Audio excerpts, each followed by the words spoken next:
അവിടെ PMSSY ബ്ലോക്കിൽ കഴിഞ്ഞ ദിവസം ശനിയാഴ്ച വൈകുന്നേരം ഉണ്ടായ സംഭവത്തെ തുടർന്ന് അവിടെ MRI സ്കാനിംഗ് മെഷീൻ്റെ UPS റൂമിലാണ് അവിടെ നിന്നാണ് പുക പടർന്നത്. ആ സംഭവമുണ്ടായ പശ്ചാത്തലത്തിൽ എല്ലാ നിലകളും അവിടെ ഗ്രൗണ്ട് +6 ആണ് ഉള്ളത്. അപ്പോൾ എല്ലാ നിലകളിലും പരിശോധന നടത്താനായിട്ട് നിർദ്ദേശം നൽകിയിരുന്നു. ഞാൻ അവിടെ ചെന്ന് അവലോകനം നടത്തി. അതിനുശേഷം മാധ്യമങ്ങളോട് സംസാരിക്കുമ്പോഴും ഇക്കാര്യം പറഞ്ഞിട്ടുണ്ട്. ഓരോ ഫ്ലോറായിട്ട് പരിശോധിച്ച് ഏതെങ്കിലും തരത്തിലുള്ള പ്രശ്നങ്ങളുണ്ടോ എന്നുള്ളത് പരിശോധിച്ചിട്ട് ബിൽഡിങ് അത് പൂർണ്ണമായി മറ്റു കുഴപ്പങ്ങളില്ല എന്നുള്ളത് ഉറപ്പാക്കണമെന്നുള്ളതാണ് നിർദ്ദേശം നൽകിയിരുന്നത്. അതിൻ്റെ അടിസ്ഥാനത്തിലുള്ള പരിശോധനകളാണ് അവിടെ നടക്കുന്നത്. അപ്പോൾ കഴിഞ്ഞ ദിവസം അന്ന് രാത്രി, അതായത് ഞായറാഴ്ച വൈകുന്നേരം തന്നെ അവിടെ കറണ്ട് കണക്ഷൻ കൊടുത്തിരുന്നു. ആ UPS റൂമിൻ്റെ ആ ഭാഗമൊക്കെ ഒഴികെ എമർജൻസി വിഭാഗവും അതുപോലെ 1, 2, 3, 4, 5, 6 ഫ്ലോറുകളിലും കറണ്ട് കണക്ഷൻ കൊടുത്തിരുന്നു.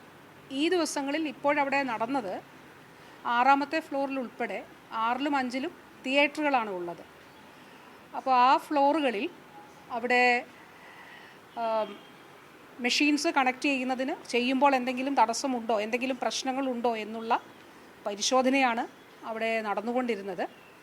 അങ്ങനെ തൊറാസിക് സർജറി വിഭാഗത്തിൽ ഈ പരിശോധനയ്ക്ക് വേണ്ടി അവിടെ തിയേറ്ററിൽ ലൈറ്റ് ഓൺ ചെയ്തപ്പോഴാണ് അവിടുത്തെ സീലിംഗ് ലൈറ്റിൻ്റെ പെൻഡൻറ്റ് അവിടെയാണ് ഈ രീതിയിൽ ഒരു ഷോർട്ട് സർക്യൂട്ട് ഉണ്ടായി ചെറിയ രീതിയിൽ അവിടെ പുക വന്നത്.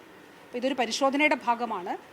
ഈ കഴിഞ്ഞ ശനിയാഴ്ച വൈകുന്നേരം ഉണ്ടായ സംഭവത്തെ തുടർന്ന് മുഴുവൻ കെട്ടിടവും പരിശോധിക്കണമെന്നുള്ളത് പറഞ്ഞിരുന്നു. അപ്പോൾ അതിൻ്റെ അടിസ്ഥാനത്തിൽ അവർ ഓരോ ഫ്ലോറായിട്ട് പരിശോധിച്ച് അതിൻ്റെ അടിസ്ഥാനത്തിൽ ആണ് മുന്നോട്ട് പോയത്.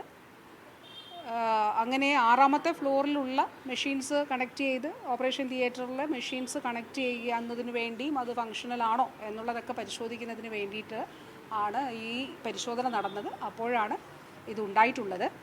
ഏതായാലും കഴിഞ്ഞ ദിവസം തന്നെ നിശ്ചയിച്ച കാര്യം പറഞ്ഞിരുന്നു. സാങ്കേതികമായിട്ടുള്ള പരിശോധന ഇതിൻ്റെ ഭാഗമായിട്ട് നടത്തുമെന്നുള്ളത്. ഇലക്ട്രിക്കൽ ഇൻസ്പെക്ടറേറ്റിൻ്റെ പരിശോധന അവിടെ നടക്കുന്നുണ്ട്. അവരാണ് വളരെ കൃത്യമായ അന്വേഷണ റിപ്പോർട്ട് സാങ്കേതികമായിട്ട് നൽകേണ്ടതായിട്ടുള്ളത്. അവർ ആ റിപ്പോർട്ട് നൽകും. ഇത് കൂടാതെ ഇന്നിപ്പോൾ ഈ പരിശോധനയ്ക്കിടയിൽ 6ാമത്തെ ഫ്ലോറിൽ ഇങ്ങനെ ഒരു സംഭവം ഉണ്ടായ പശ്ചാത്തലത്തിൽ ഒരു ടോട്ടൽ ഫയർ ഓഡിറ്റ് സമഗ്രമായിട്ടുള്ള ഫയർ ഓഡിറ്റ് നടത്താൻ കൂടി നിർദ്ദേശം നൽകിയിട്ടുണ്ട്. ആ സമഗ്രമായിട്ടുള്ള ഫയർ ഓഡിറ്റിൽ ഇലക്ട്രിക്കൽ ഇൻസ്പെക്ടർ ഉണ്ടാകും. അതുകൂടാതെ ഫയർ സേഫ്റ്റിയിലെ ഉദ്യോഗസ്ഥരുണ്ടാകും. LSGDയുടെ എൻജിനീയർ ഉണ്ടാകും. അതുപോലെ അനുബന്ധമായിട്ടുള്ള സാങ്കേതിക വിഭാഗങ്ങളിലെ എല്ലാം പോലീസ് ഡിപ്പാർട്ട്മെൻറ്റൊക്കെ ഉൾപ്പെടെ എല്ലാ അനുബന്ധ ഡിപ്പാർട്ട്മെൻറ്റുകളിലെ എല്ലാം, ഇപ്പോൾ ഡിസാസ്റ്റർ മാനേജ്മെൻറ്റിലെ ഒരാളുണ്ടാകും. അങ്ങനെ വിവിധ വിഭാഗങ്ങളിലെ ടെക്നിക്കൽ പേഴ്സൺസിനെ ഉൾപ്പെടുത്തി ഒരു ഫയർ ഓഡിറ്റ് നടത്തുന്നതിന് നിർദ്ദേശം നൽകിയിട്ടുണ്ട്. അത് സബ് കളക്ടറായിരിക്കും ഫയർ ഓഡിറ്റിൻ്റെ സമിതി അത് ചെയർ ചെയ്യുക. അത് ഈ പരിശോധനയ്ക്കിടെ വീണ്ടും ഇങ്ങനെ ഒരു സംഭവം ഉണ്ടായതിനെ തുടർന്ന് പശ്ചാത്തലത്തിൽ കൂടിയാണ് ഒരു ടോട്ടൽ ഫയർ ഓഡിറ്റ് നടത്തുന്നതിന് നിർദ്ദേശം നൽകിയിട്ടുള്ളത്. അപ്പോൾ സമഗ്രമായിട്ടുള്ള ഒരു ഫയർ ഓഡിറ്റ് കൂടി ഈ കെട്ടിടത്തിൽ നടത്തുന്നതാണ്.